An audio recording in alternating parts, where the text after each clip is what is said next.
Well, today's topic is one we've covered on the podcast on more than one occasion, and that's the idea that these tools, AI specifically, as they become more sophisticated and as they go beyond just mimicking human behaviour to being capable of even impersonating specific humans and automating what was once the domain of humans at scale, we find ourselves at a crucial inflection point, one that we need to talk about now, preferably before it becomes daily front page news. What's the parallel? Well, I remember during the early days of the internet, I was one of those people pioneering it, trying to convince people that this new tool, while awesome, it opened up new possibilities for all of the good guys, but it opened up just as many, if not more, for the bad guys, the bad actors. And the problem was that it took decades for businesses to finally realize that cybersecurity was something that you can't just leave to a department to solve. It's not a product feature, it's a mindset.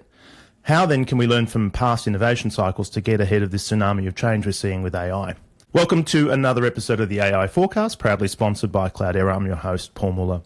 Join me along with leading companies and industry experts each week as we explore the past, the present, and the future of data and AI in the enterprise.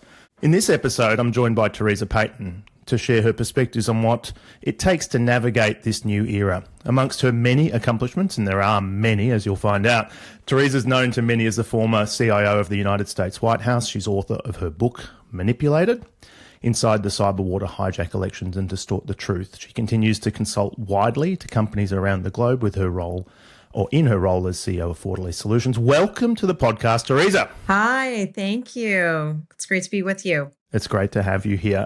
We are going to get into the topic of AI, trust, and cybersecurity in just a minute. But before we do, I've said this before, we're the kind of show that likes to have dessert before dinner. So we do our lightning round before we get started. Are you up for that? Sure. I mean, why not just, instead of crawl, walk, run, let's run first. It took the words right out of my mouth. All right, let's do this thing. First question, what would people who know you best, could be personal, could be professional, it could be your dog.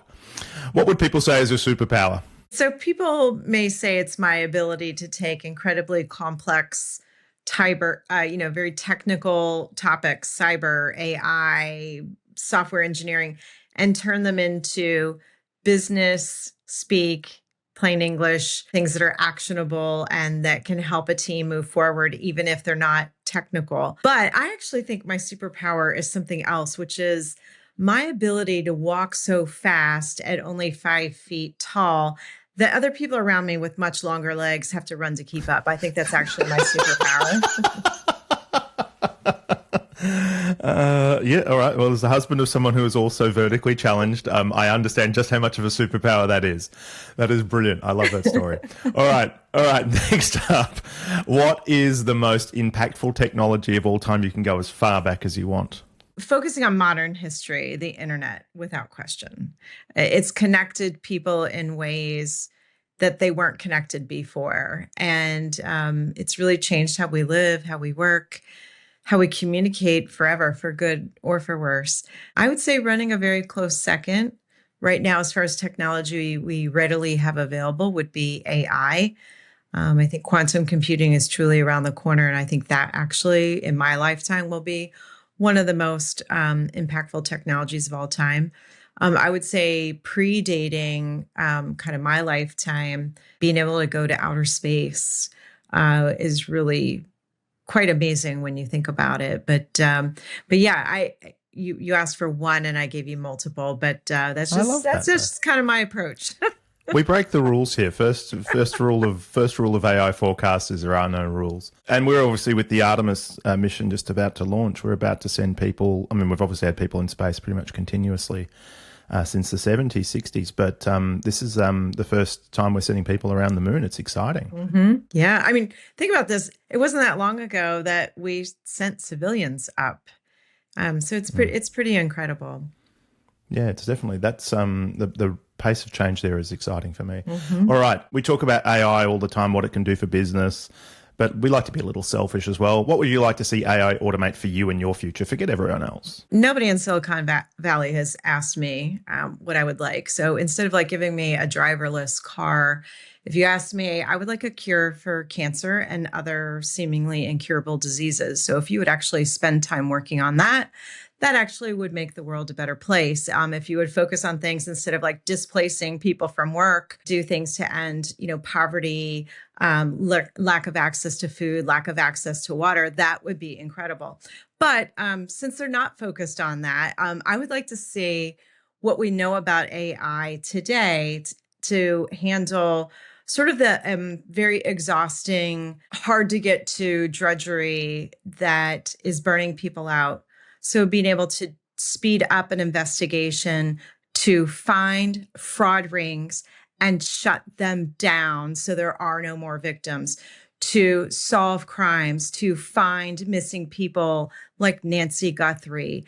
I would like to see AI leveraged as a force for good, going through what is incredibly exhausting, meticulous, detailed work, oftentimes going through mountains of data that doesn't really apply to whatever the problem is you're trying to solve, whether it's a healthcare issue, a fraud investigation issue, a missing persons issue, balancing your books issue, whatever it is. So I would like to see AI deployed in a way that frees up humans to do what we do best: human empathy, human creativity, really driving true, meaningful innovation. That's if someone were to ask me, and since you did, that's what I would like to see technology focused on. Let's hope people are listening and taking notes. That's extraordinary. All right, last but not least, you've been working with data pretty much all your career. What are some of the best practices, hacks, tips or tricks you've got or you've learned, I should say, as someone who's been working with data most of their life? For starters, delete never really means delete, unless, of course, it was the one and only copy of a photograph that was really important to you or a file that was really important to you, and your computer crashed for some reason. I don't know why this is. That really is gone forever, but it seems like everything else is not. And so, so delete is never really delete. And, really, I've spent a career watching most organizations never take the time before they create data to actually do an enterprise data architecture. They think they do, but they don't really. We don't really have data lineage. We don't really talk about, when I send an email, that's creation of data. A document is creation of data. And so what is data lineage and a shelf life? And now that we have quantum computing around the corner, data shelf life understanding is even more important, because we have decades of stolen encrypted data that was never classified in a certain way. Oh. And now quantum computing is going to break that old encryption. And so what is the shelf life of your data? Is the data, if it's the secret formula to Coca-Cola or Pepsi, I hope you never put it online because somebody's going to steal it. I hope it really is on paper and in a safe, with like 5 different people have to get together, almost like it's nuclear codes. It should be the same around IP. But I really see us skipping ahead and not really thinking through the data elements. And now we have to. So now you have to really spend the time thinking about, is this data something vitally critical to the ongoing part of our operation as an organization? And if it's like your secret formula, that's like, 100 plus years, maybe. If it's somebody's social security number, we're not in the habit of issuing new social security numbers in the United States. So that also has like a lifetime shelf life of importance. And then other things maybe not, like, an email coordinating this conversation and getting together, as a shelf life of now. And many organizations skip over that conversation, but with quantum computing, it's more important now than it's ever been. Yeah, I guess I shouldn't say keep forgetting, but quantum computing's got a lot of parallels to nuclear fusion as a source of electrical energy, in that it's always, it's 10 years away and always will be kind of joke, right? But it does seem like we are accelerating at a pace towards a workable, useful quantum computer, and assuming one doesn't already exist somewhere, in Langley and people are cracking codes already. It's but yeah, you're absolutely right. I forgot about, there's all of this data that people have been harvesting for years that will just crack open like a walnut the minute we have this technology available. And to your point, delete doesn't mean delete. Just to add on just some other things for people to think about, when you create a data element, what is the visibility to that data? What happens is if it's misused? What are the non-negotiable things about your data classification and your data lineage? And so that in an age of AI, quantum computing, holographic images, who knows what will be coming next that will be commercially available. It's going to be more important than ever. And so this is your opportunity for all my data scientists and data nerds out there. This is going to finally be your moment. So hang in there. And data is really, truly kind of the oil of sort of the economy, if you will, as it relates to technology. Absolutely. We're going to talk about that in a minute, because the other thing we need to talk about, of course, is that the data you think you have might not match reality, and the whole idea of misinformation, disinformation as well in the digital age. So let's just jump first to your career, because I think many of our listeners are likely to know you. But for those who don't, you've got a background in Wall Street, the White House, as a CIO, as I mentioned, reality TV, something I didn't realize about you, board member, CEO, I assume you sleep. Tell us a bit about your journey and how you got to where you are now. I mean, still on my list to do is to be a National Park Service ranger. That's out there. I will see. But what's interesting, I think this isn't something I share very often, but I think it's really important to share given the enormity of the layoffs that are happening, because I want to give people some hope about having grit and knowing who you are and staying grounded to who you are. And that is when I was first coming out of graduate school from University of Virginia. My husband was in the Navy at the time, and he had orders for Mayport, Florida. And that's near Jacksonville, Florida. And not exactly at that time a hotbed for hiring people out of a Master of Science in Management Information Systems program. So not really kind of a big technology town, if you will. And I was applying for jobs, and I was the only one. I was in the cohort, the first cohort class of a brand new Master of Science in Management Information Systems. So it was the first time UVA was doing this. And all of the rest of my cohorts all had multiple job offers well before graduation. And because I was limited to Mayport, Florida, I had exactly zero. And no matter how hard I try, between them finding out I was a Navy wife and just the lack of jobs and opportunity there, I had zero. I had applied to work in a mall and didn't even get that job because they said I was overqualified. And so I didn't know what I was going to do. And I remember sitting there in the lab grading papers because I had a teaching assistantship and a research assistantship as part of my scholarship at UVA. And a really good friend of mine, Sarah, walked in and she said, "Theresa, how's the job hunt going? And, rooting for you, praying for you." And I said, "Sarah, I can't even get a job at the mall. Like, that's how bad the economy is. And, I'm a Navy wife. It's just, I don't know what I'm going to do." And she said, "You wouldn't want to work in banking, would you? I mean, that sounds really boring. But would you?" I said, "I'll be a teller. I just want to get it started. I just want to have a job."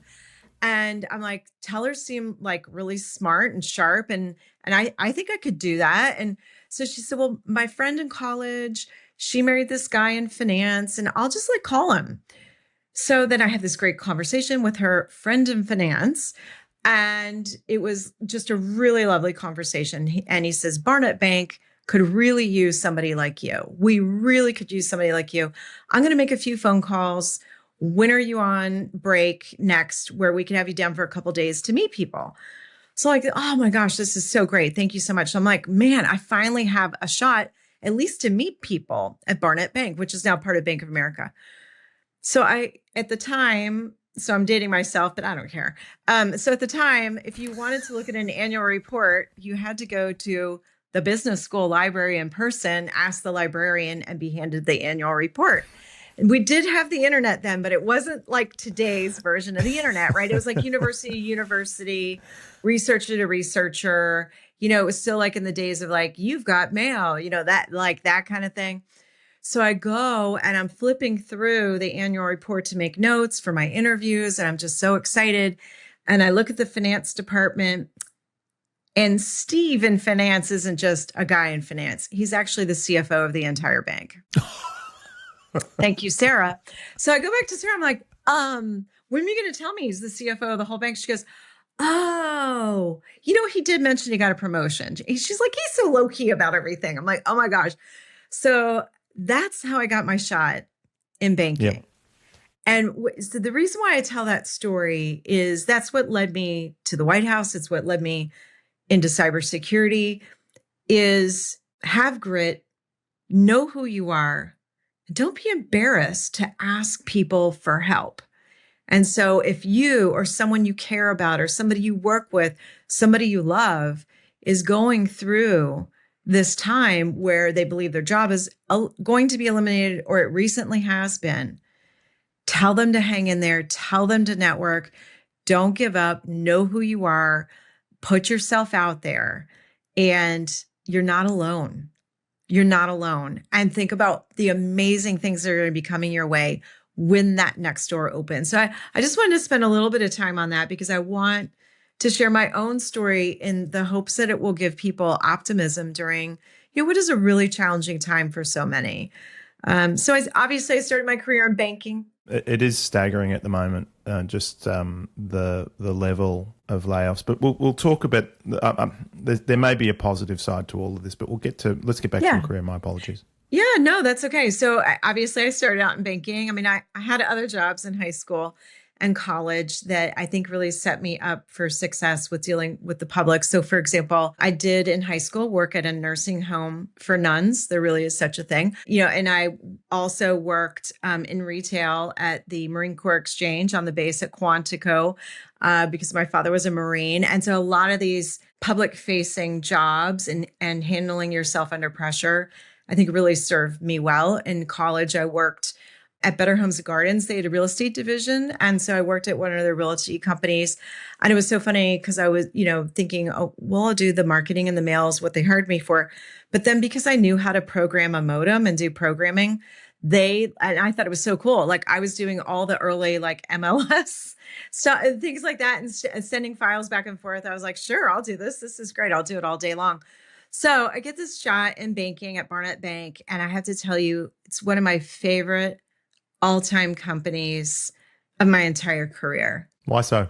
I went to training. I still remember like the first day, and Alan Lastinger, who was the CEO, he had this video that we all had to watch about the sundown rule and how we treat each other and how we treat our customers.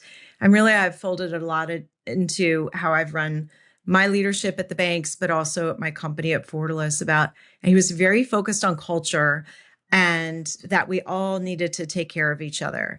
And so if taking care of the customer ever felt like breaking the rules, to go to a manager and say, the rules say this, the customer really needs this, what can we do?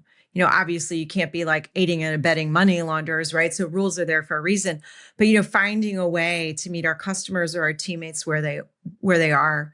And it was just such a special company. They also gave me a tremendous amount of responsibility with all of our new technology. And so I was on the cutting edge of data warehouses, doing expert information systems and artificial intelligence systems, believe it or not. It was more machine learning, but for our executive team, did a lot of things around online banking and web-enabled ATMs, really in the early days of this technology.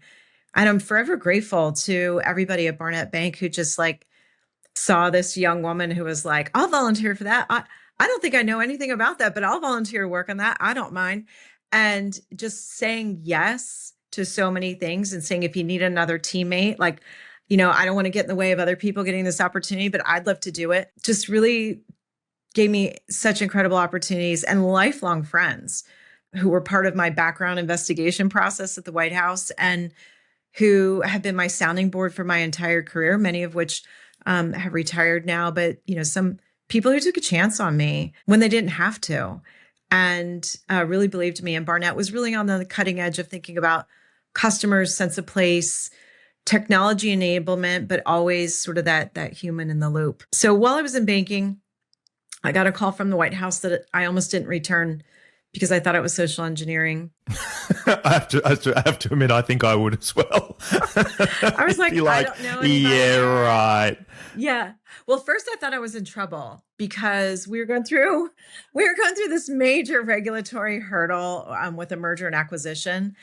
And the regulators were in, and I'd been in meetings all day, and they're like, the White House called. I'm like, they know? Like, how do they know? Yeah. And it was like something I inherited, because that happens in banking. They're like, you're up next. You're going to work on this thing. And you're like, okay, what is this thing? And they're like, by the way, the regulators are coming. Awesome.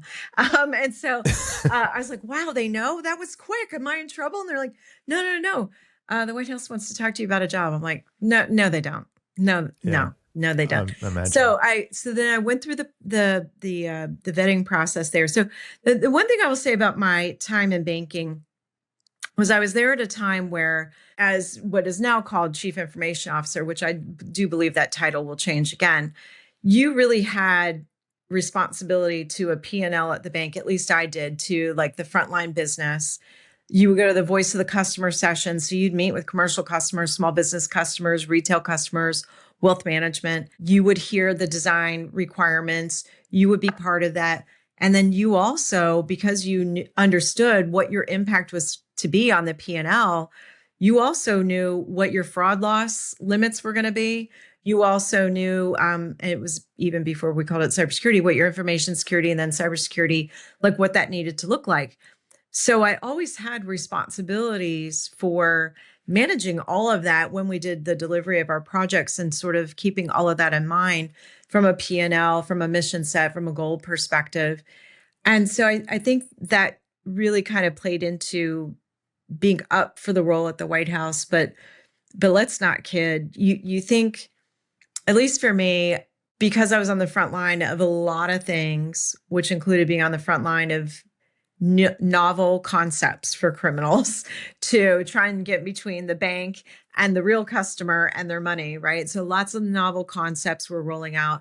So you think you've seen pretty much everything. And then getting to the White House and getting trained up on special access programs, classified programs, is when I really saw the capabilities of the adversary and really saw how cybercrime was so intrinsically linked in many ways to financing terrorism, runarounds around sanctions. So there's the nation state piece, but the cyber criminal piece, and sort of this overlap in financing some of the worst and most terrible things that go on in the world at a very human level. So as I was leaving the White House and thinking about what's next and praying about it and talking to my family about it, I really couldn't find a company talking about security from the end user's point of view.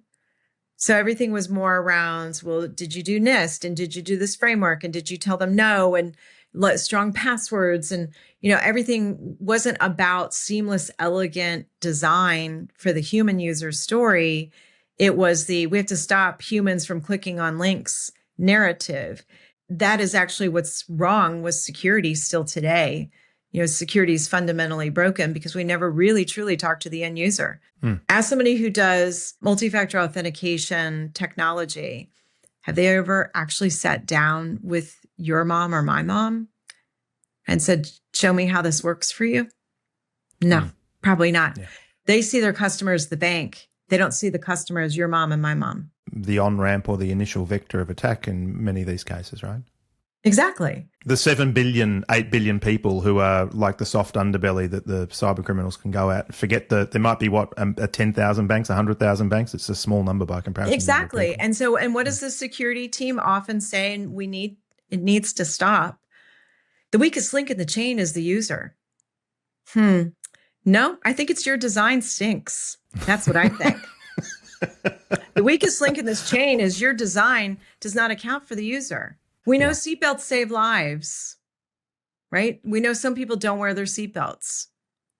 But in designing for the user now, many cars, you close the door, the seatbelt goes up, you get a little ding, ding, ding. And people say, well, naturally, of course, I want to put my seatbelt on. And very few people opt out of the seatbelt now. We need to reimagine security. So this is why I started Fortalice Solutions. So it was something of a calling for you, really, wasn't it? It is a calling. And my husband reminds me, so as I'm leaving the Bush administration, I'm pregnant with my little girl, our third child. I said, sweetheart, I know what I'm supposed to be doing for the rest of my days. And that is, I have to warn people about what's coming. I want people to thrive using technology, and I have to protect people. I have to protect their privacy. I have to protect them from fraudsters. I have to protect these companies so they can be a going concern. And he was like, okay, well, why don't, and I said, but nobody I'm talking to is talking like this right now. And so I'm just not feeling it. Everybody wants to put me back in like a CIO job. And he said, well, why don't you just go out and do some consulting on your own? If you hate it, you can always go back to corporate America. And so that's, I started Fortalice with just people believing in me and a prayer, and self-funded it. And we're still self-funded and independent today. So I am the only investor in the company, and we're 30 people strong, and we're very focused on being a boutique cybersecurity company, just solving really complex problems with some of the best and brightest minds in the industry. We do a lot, because I am the investor, we do a lot of R&D that I fund to make sure that we're always a better version of ourselves every single year, to take care of our teammates and to take care of our clients. Love that, channeling a bit of the sundown rule. So I want to, now I risk dating you, so apologies here, but I want you to cast your mind back. I won't say how long ago then, but you did mention Bush. So it sounds like a long time ago, because it is. It was 2006 to 2008. Like, hello, that's 2 decades ago, right? All right, there we go. All right, so cast your mind back 20 years then. You're all of 15 years old. You're the CIO of the White House. Yeah. It's extraordinary, unprecedented in the history of any administration. How would you contrast today's threat, specifically those that are sort of AI-powered, AI-enabled, against the threat landscape that you experienced at your time at the White House? So what's interesting is nation states and cyber criminal motives are still pretty much the same. There's a little bit more of like, aha, gotcha, than there used to be from cyber criminals and nation states. They like to publicly announce all the things they're doing to people on social media. So that's kind of different, because 2006 to 2008, you had MySpace and Facebook, and they weren't like really exactly announcing what they were doing on there. Although, in the subsequent administration, you did have like the Syrian Electronic Army and the Iranian Cyber Army announce things, as well as other actors. But, I would say, a couple of things are still very much the same. We're facing nation state actors, activists with a cause, so the hacktivists, cyber criminal syndicates, political operatives who didn't care for one or more or all policies of the Bush 43 administration, whatever. Everybody's entitled to their opinion. You're just not entitled to break the law. What I would say is different now is back then you either had to have technical know-how, or you had to basically pay like a digital hitman to do it for you. Mm-hmm. And now AI has democratized those same capabilities. And you don't have to be a skilled attacker anymore to create convincing deepfakes, voice clones, automated campaigns, scanning, looking for threats and vulnerabilities. This used to require huge resources.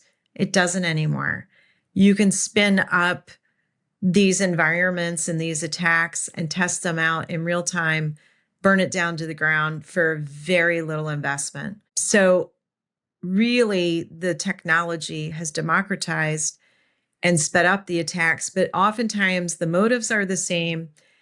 And even the attacks are fairly the same. It's tricking the user into giving up their MFA codes and tokens and sessions. It's, looking for recycled passwords. It's looking for misconfigured cloud environments. It's, but they can now find it at speed and scale and take advantage of it using AI in a way they couldn't do before unless they were very technically gifted. And if I was to maybe play that back to you. It sounds like a version of vibe coding, but it's like vibe hacking now. Yeah. You sit there with whatever Claude AI's evil twin is and start saying, I'd like to break into the Bank of America. Help me write a script to do that. Exactly. Or reverse engineer the Bank of America small business banking app. And then once you do that, then you can sit in your lab and say, okay, I'm pen testing my app. Tell me what I should look for. And the next thing you know, you've got something, right? Because supposedly the AI products that are out there have said, no, we're training so you can't do that. But if you say, well, I'm pen testing or I'm red teaming or I'm learning how, then it certainly wants to help you. And so that's, it's kind of the workaround there. Yeah, I'm sure there are other threats and risks. Do you think businesses, I talked about my own experience when we were first pioneering the internet into corporate Australia at the time and then across the world as my career progressed. It was great because, we were introducing these new services, but I was a student or an acolyte of Gene Spafford, who was one of the early pioneers of internet security, and trying to get people to see that this thing could be a big problem for us. If you thought your modem's phone number was going to be a problem if you were a bank, if the guy in War Games found it, then the internet was that again, but everyone knew your phone number, right? And it took a long time for people to take it seriously. And then it felt like the cybersecurity market just took off, it hockey sticked, right? We're suddenly spending billions, trillions of dollars a year trying to implement cybersecurity controls. I feel like we're just replaying the movie with AI. We're introducing this new technology and trying to say to business people, hey, there's this new emergent threat or risk. Do you think businesses understand the sort of the scale and scope of the risk? I truly believe that executives and boards know there's risk. It's hard to know exactly how to talk about the risk. And I would compare this to early days of cloud computing. So the conversation of, are we going to move on-prem or were we outsourced? Yeah. And are we going to move to the cloud? And what does that look like? Oh gosh, what are the risks? Well, we haven't done this before. So that's a risk. We don't know the questions we're not asking, right? And so I would say they know there's a risk out there. I've been telling a lot of companies, like if you still have your playbooks for how you ask questions in vendor management and procurement and security around cloud, just like almost erase cloud and put AI, and you're probably going to be most of the way there. Certainly can use the NIST framework and like turn that into a questionnaire and kind of ask those questions. But I would say two big areas might be underestimated right now. And the first one would be shadow AI. So we're very much like the early days of when I thought it was a terrible idea and nobody listened to me in finance, where they're like, okay, you're going to bring your personal device to work and we're going to save loads of money by not having corporate devices, et cetera, et cetera. I think it's a huge mistake. But now we're back to people have their personal device at work. And in the early days of that, what does that mean if they're taking corporate enterprise notes on a personal app on their phone? And it's merger and acquisition data, customer data. I'm not going to name the department or agency I was in, but in the early days of people can bring their own phones to work, we're sitting there in a room, very sensitive but unclassified conversation. And somebody says, I love what we have on the whiteboard here. I'm just going to take a picture. Takes a picture. And I said, do you automatically back up your phone to the iCloud? And he said, yeah, of course. Doesn't everybody? And I said, so your picture is now in iCloud of that conversation.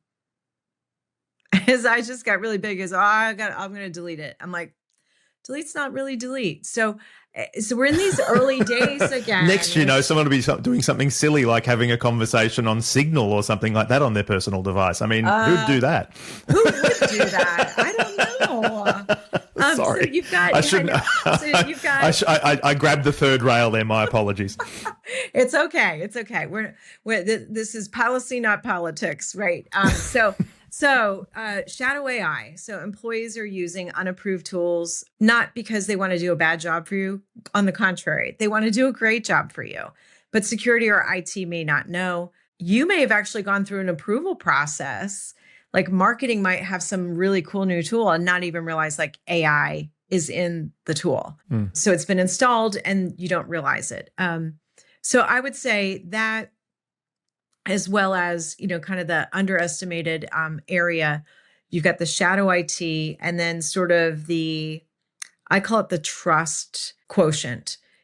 Trust with your customers and investors, if you have a board and you're publicly traded, or have investors because you're a startup, is one of the hardest things to earn and the quickest thing you will lose. And with all the vibe coding and pushing things to prod, and pulling in all these different open source libraries without all of the vetting and just moving fast and breaking things, that means you're breaking things.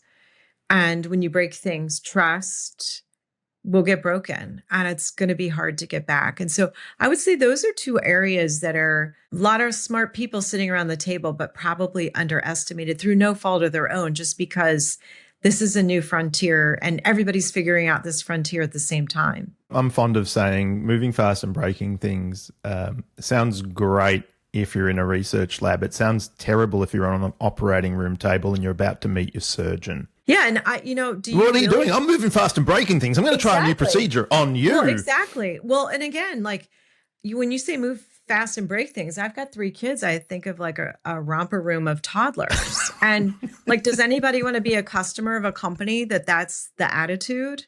A romper room of toddlers? That's kind of what you potentially have going on with AI.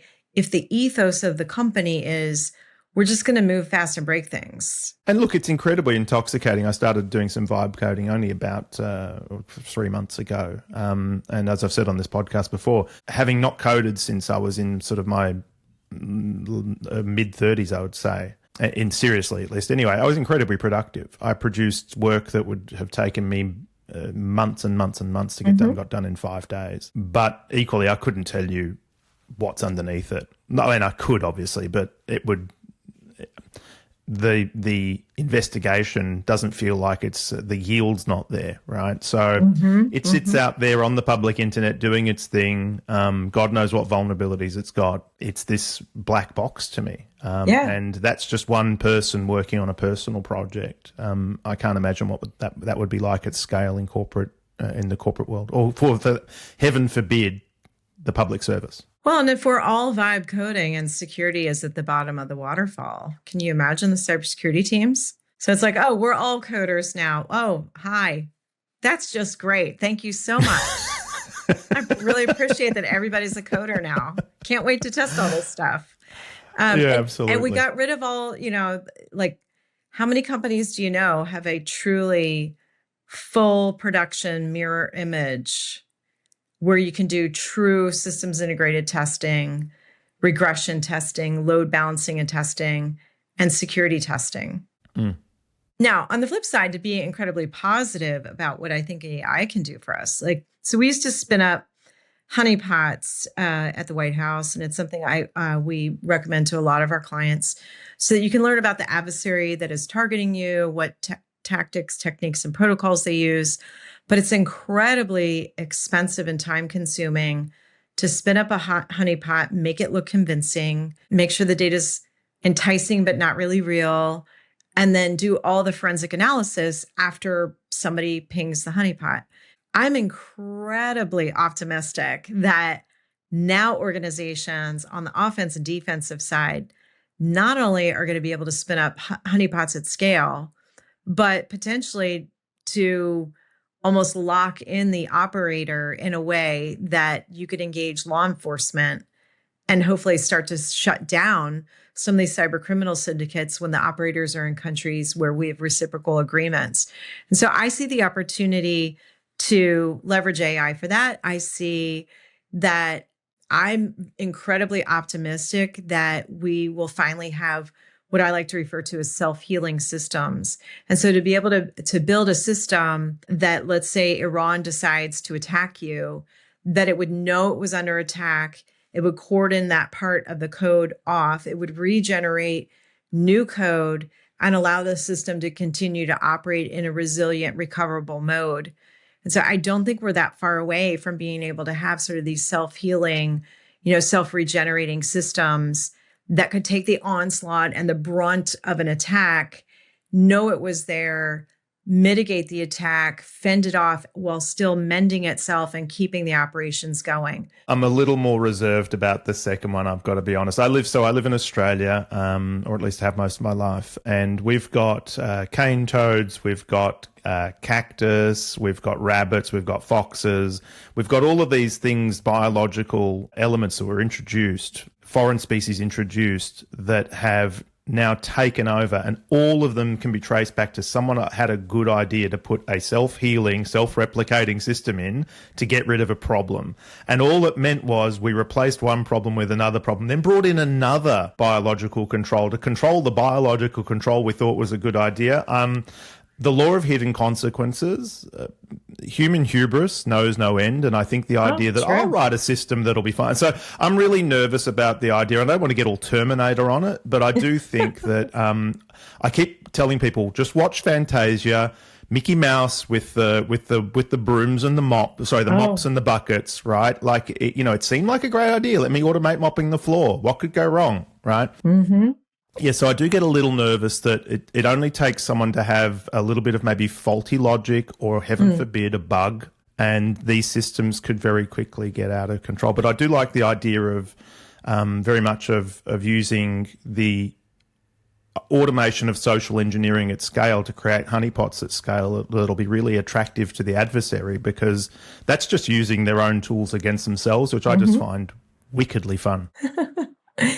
Sorry to disagree with you, but I am a bit nervous about this idea of AI trying to protect itself. It's just, that's like sort of step one in my mind of things potentially going wrong. I think you bring up a really important point. And that's what conversations like this are great for, because you open up your mind to other possibilities and also the potential design flaws with different ideas. Yeah, diversity of thought and experience, right? I mean, that's what a good board is made of. I want to talk a bit about, you introduced the T word, one of my favorite words, trust. It is the sort of the quirk of human nature that is our superpower, but it's also our great undoing.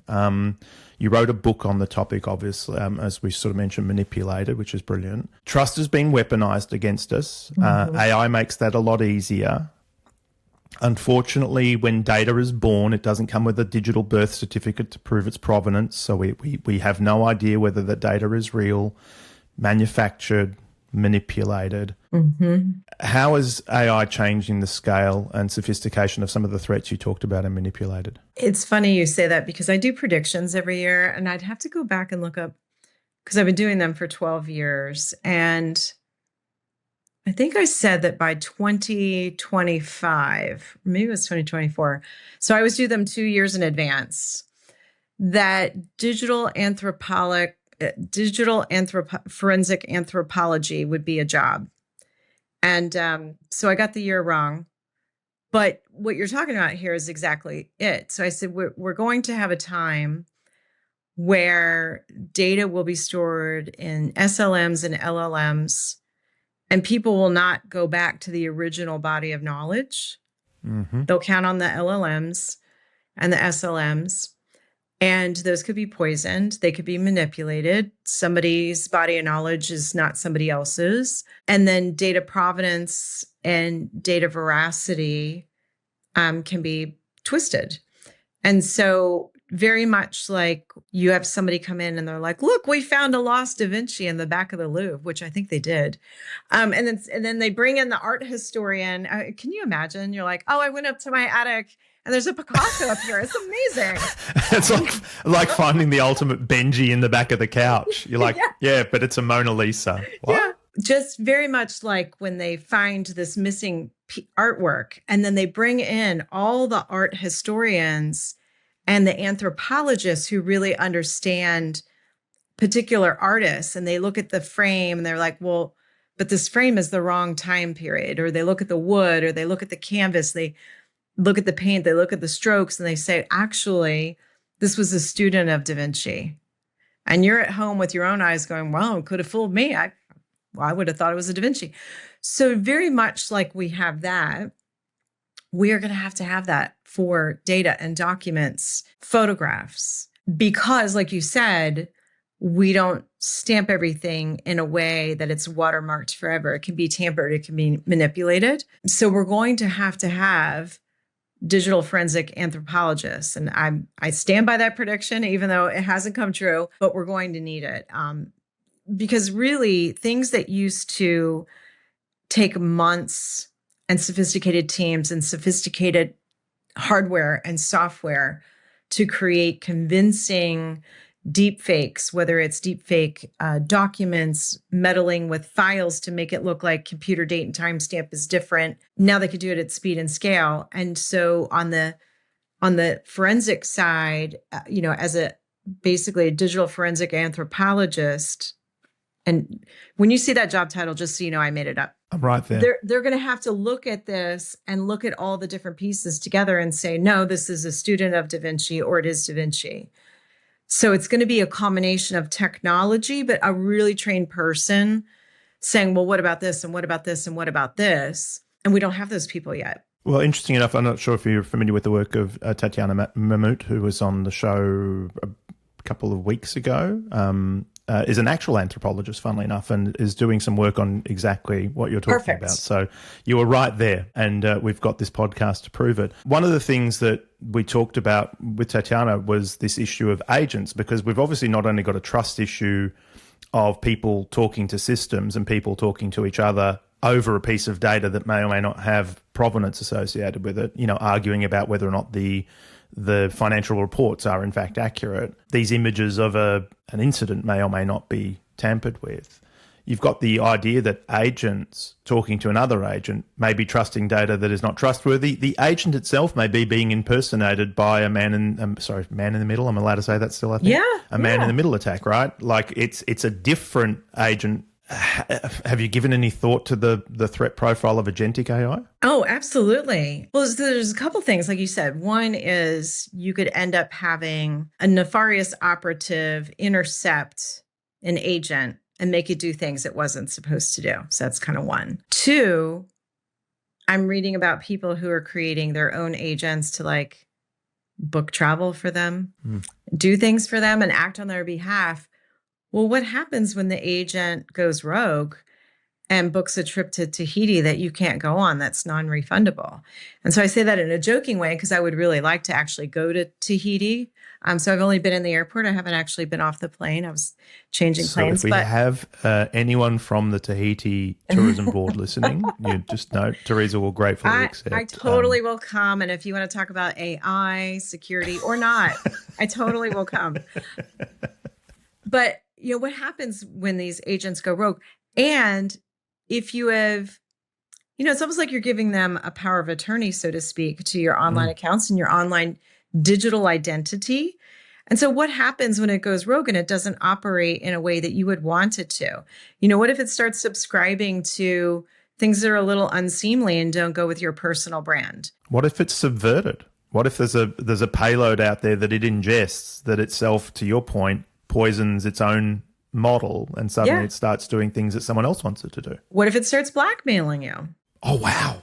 It doesn't, so there's all these things that, because we haven't spent the time thinking about ethics and governance and guardrails, these are not naturally built in. So they're either left out or they're in there, but we don't know who put them in there. Engineer ABC, Engineer 123, who was it? Another, was it vibe coding? So was it really technically another AI platform who decided what the ethics and ethos would be and the personality would be? What if it's not the best personality in the world that is unconsciously the bias that's in your agent? Mm-hmm. Or in its training set. Yeah, absolutely.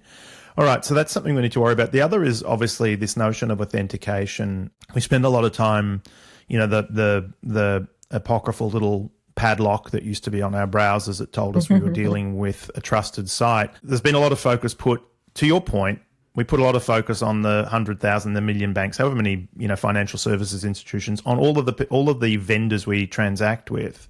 They needed their SSL little padlock. But the reverse isn't so much true, is that the actors on the internet, you don't need a driver's license to get onto the internet to prove who you are. But if I want to drive on the roads, if I break the law, I need to carry a driver's license because there needs to be some sort of accountability. Do you see, I mean, I guess, is that part of the problem? Or going back to the idea we keep focusing on the smaller set, which is the enterprises, not on the 8 billion people who are both the potential victims of attack, vectors for amplifying attacks, and the sources of the attacks. Do we need to be doing anything, do you think, into the future to start to... Again, I go back to simple controls. You can't get on a plane and fly to another country without a passport, but you can do whatever you want on the internet and cross the planet. It seems like we've got this big blind spot where there is where there's massive asymmetry to controls that just don't exist in any other element of human life. I'm conflicted on this, and it's another third rail topic, right? It's an interesting one. Yeah, so Ted and I wrote a little bit about this in our second book, Privacy in the Age of Big Data. He's a brilliant privacy lawyer, and we wrote about this, and we actually spent multiple lunches vehemently arguing. We were in violent agreement in the end around, and we're like best of friends, but we can. So we were both kind of arguing both sides of the argument with each other, and both realized like we are somewhat reticent to say the entire internet has to have an identity. And that sounds very strange coming from me, who does pro bono work on human trafficking cases and missing persons cases, which is often because of the anonymity on the internet. But the reason why I say that is governments absolutely stink at protecting our data. And social media companies actually exploit our data.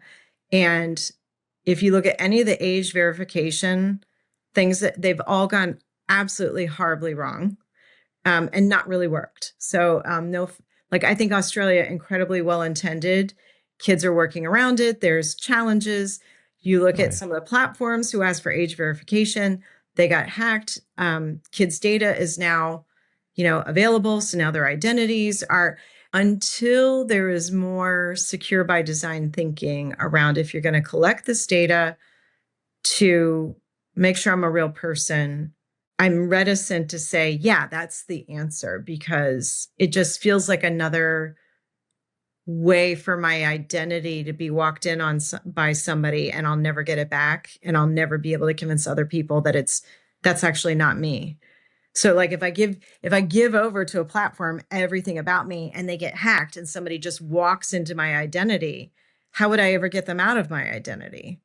Because they now have everything to say, nope, I'm the Theresa Payton on the internet. We've got a real challenge here. And I think what'll end up happening is you'll end up having walled gardens that you go to, somewhat like you do today.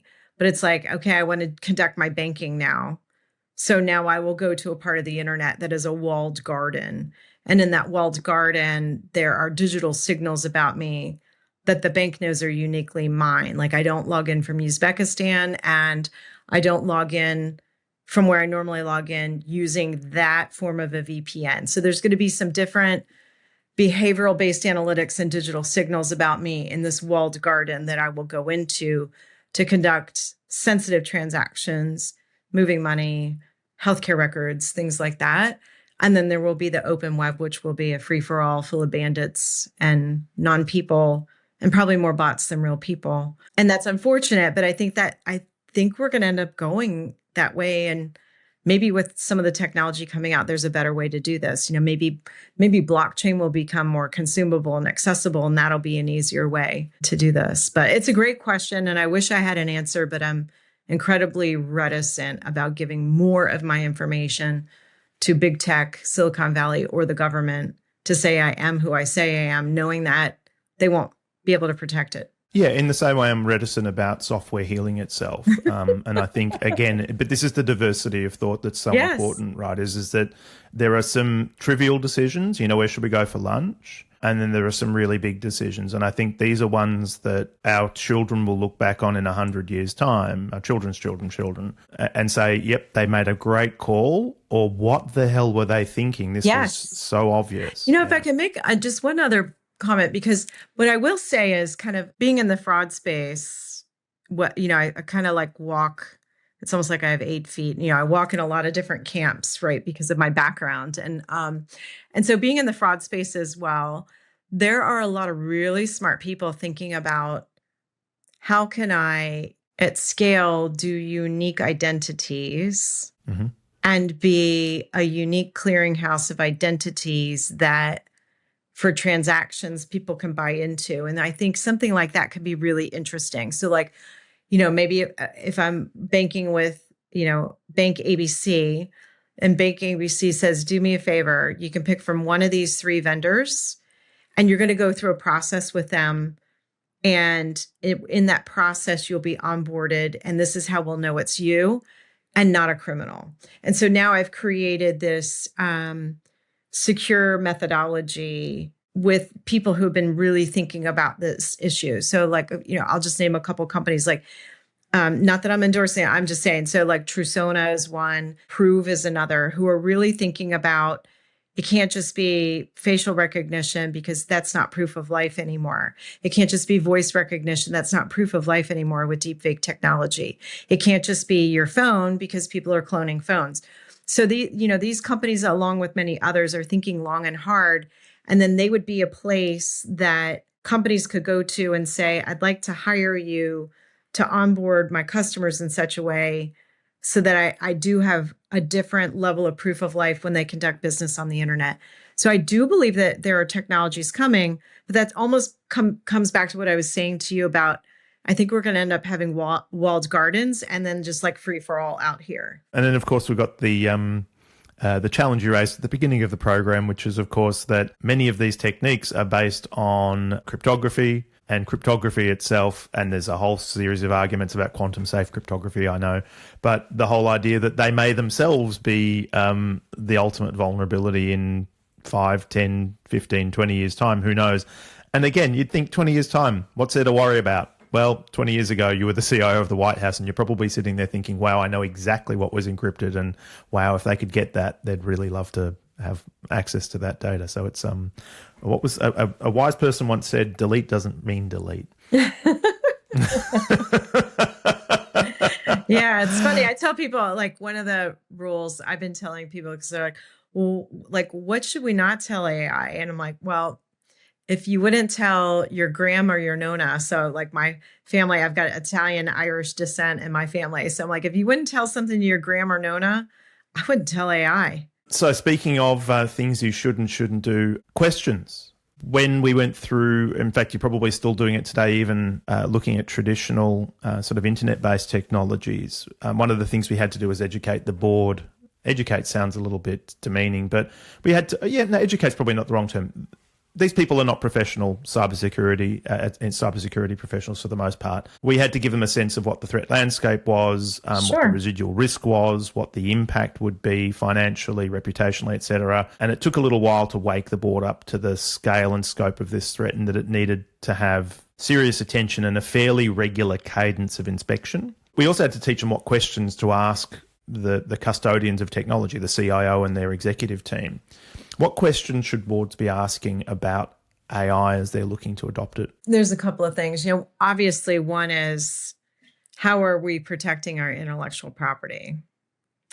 In the early days of AI, Samsung engineers were doing some pretty extensive coding using AI, and accidentally the toggle went to public versus private. So they published their code.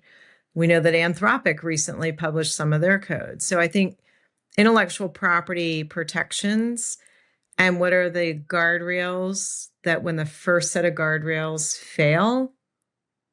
So it's like you need to have multiple safety nets. So it's like, defense. Our data is on a tightrope. And so if we fall and we fall through the first safety net, is there a trampoline underneath it? Like, what are the different things to make sure our IP is protected? How do we talked about this earlier, how do you get full visibility into all AI usage, including shadow AI? I asked this question, and this one gets the most interesting response. So I asked this question to boards. I asked it to some regulators. I've asked it to a couple CEO teams, and I've said, if you are using AI and on a business process, AI goes horribly rogue, Who's in charge? By the way, it's not your CISO, because it's not a cyber incident. It goes horribly rogue, makes a terrible decision, has huge impacts and consequences on reputation. Who owns that? And by the way, do they know? And I just said it's not your CISO. And then do you have a playbook for what would happen if AI went rogue? So 100% of the time, somebody in the room says to me, why isn't it the CISO again? So I would say if you're a CISO listening to this, you should ask that question. Say, by the way, it's not me. So, and then because it's a business owner. So this is a business resiliency, business recoverability, business brand and reputation risk. And certainly technology has a role to play in implementing it, and security should secure it. But if it's a business decision, like we're declining all people that live in a zip code, and that zip code is a financially disadvantaged, economically disadvantaged area, that doesn't look good. And it's literally happened. That you didn't make that scenario up. It wasn't particularly that case, but it was, I think, gender related, as we know. Yes. With a financial services institution, and they had to answer for that. So that is a non-zero probability of happening. Yeah. The other question is, how are we treating trust as a measurable strategic asset? How are we designing our AI systems so that we know that secure and ethical behavior is the easiest path for our employees? Those would be key questions that I would encourage CEOs and boards to ask. You think about threats and risks obviously all the time. Is there one that keeps you up at night, and is there anything we can do about it? I love the ability for technology to improve everything about a business, everything about a customer's life, an employee's life, how a business operates, creativity, innovation. But I have to tell you, I actually love mankind more than I love technology. And I'm very concerned at the responses I'm getting around, hey, when can we talk about governance and guardrails? When can we talk about ethics? And this is writing letters to elected officials who I will not name. And if I get a response at all, and believe me, I mean, I brief people regardless of party pretty regularly on technology related issues. I'm paraphrasing a quote from multiple emails that I got back, if I hear back at all, that basically say something to the effect, paraphrasing, we don't want to slow things down because we don't want to lose to China. And I got to say, what does winning look like here? I mean, that is beautifully put. Yeah, if I win and people have no farms, no clean water, no energy, or AI goes rogue and goes terribly wrong, trust implodes. Yeah. I mean, I'm not asking us to not use AI. I love it. Like, finally, this moment is finally here. I'm just asking, how can we do this responsibly, with safety, with security, with ethics, with governance and guardrails? You can still, I love to give this analogy about governance. So I remember so I live in NASCAR country. I live in North Carolina now. And I met this retired race car driver, and we were talking about cars, and we're by the raceway and everything. And he said, Theresa, do you know what brakes are for in a race car? And I said, to stop. And he goes, no, brakes are actually what make you go faster. So if you strategically know how to apply the brake, it allows you to slow down going into a curve at the right moment so that you can speed up coming out of the curve and win the race. He said, brakes help you go faster. Mm-hmm. Okay, governance and guardrails. I'm telling you, you can have them and go faster. You will make less mistakes. You will have less waste. You will have more successful pilots. And in the event that something does go wrong, because technology will always fail you, it'll break, it'll not work, it'll, whatever it is, hardware goes down, whatever, technology will always fail you. So then when it does break, you will have a resiliency and recoverability plan. Right now, the move fast, break things, we're just breaking things. And so the question is, how do we do this in a smarter, more ethical way? And, the last piece is, I I don't want us to lose our humanity. I love where we are right now with technology.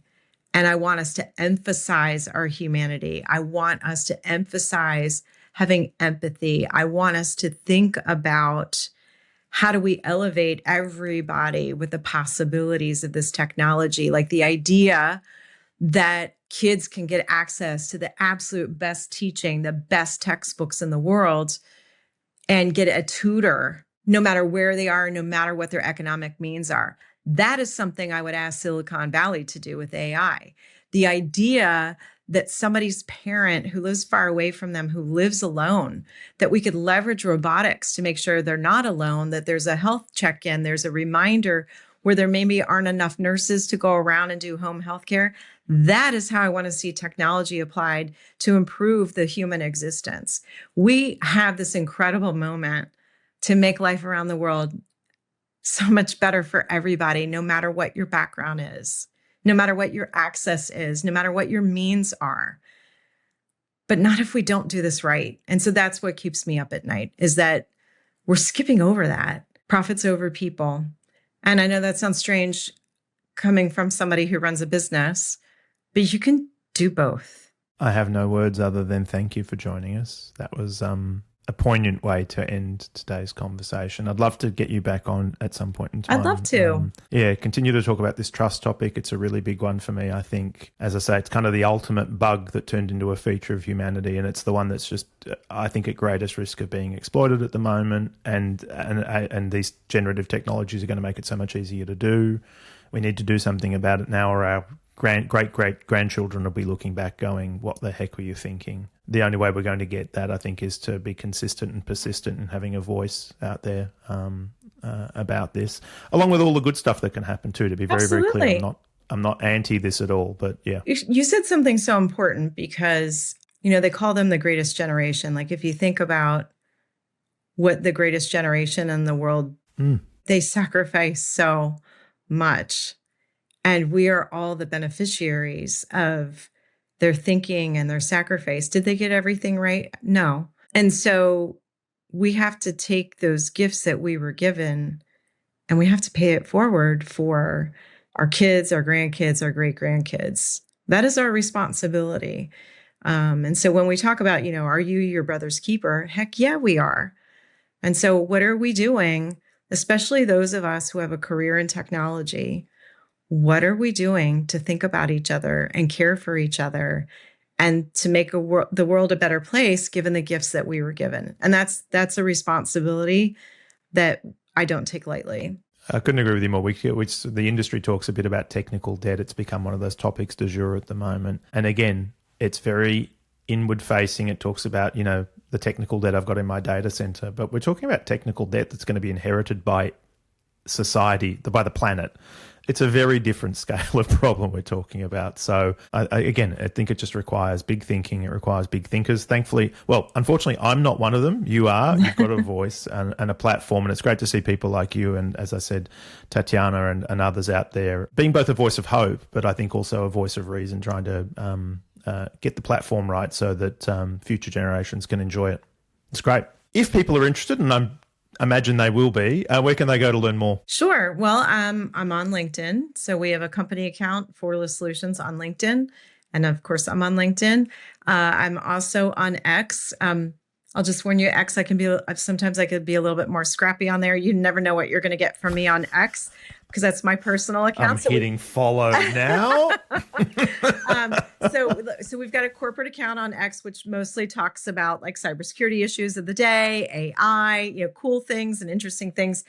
And then my account, you never know. You might get AI slop about cats misbehaving badly because that is like a guilty pleasure of mine. I don't know why. Like I see a cat playing accordion at 2 a.m. and the owner coming out. And I'm like, I can't get enough of those videos. I don't know why that is. What is wrong with me? Anyways, or you might get something the Pope said that really strikes me about, not being at war. So you never know what you're going to get from me on Tracker Payton on X. And, but, all healthy, constructive, and polite professional disagreement is always welcome. And then... So those are the places that I would say I'm the most active. You can go to fortalisesolutions.com. My team puts out some really interesting blog posts from time to time. So you may want to hear from them. They're a little shy, but they do put out some really great blog posts. And yeah, I'd love to hear from people if there's anything that you love that I said, disagreed with what I said. That is, like I said, if it's respectful and professional, always welcome. I love it. Well, thank you again for spending so much of your time with us. You've been super generous. It's been a wonderful conversation. It's opened up so many new avenues for discussion. My mind's going to be reeling for weeks after this one. If we get together in real life, we can do a speed walking contest. We'll see how we do. Oh, I will whip you. There is no doubt. You just try and keep up with me. The number of times I get told, slow down. Challenge accepted. I feel like the gauntlet. Oh, I'm into it. All right, let's do this thing. New York City. We'll go around the park. Perfect. I'll be there in October. All right. Well, that's it. It's a wrap, folks. If you've got any questions or comments about today's episode, drop them into the comment section. We'd love to hear from you. Or you can hit up Cloudera, if you like, on LinkedIn using the handle @Cloudera with your thoughts. We do have a tremendous array of great guests coming up as well. So if you've enjoyed today's episode, and I hope you have, be sure to like, share, and subscribe so you don't miss another drop. Thanks again to Cloudera for hosting another episode of the AI Forecast. Thanks again for listening in, and we'll see you all, or at least you'll see me, next week.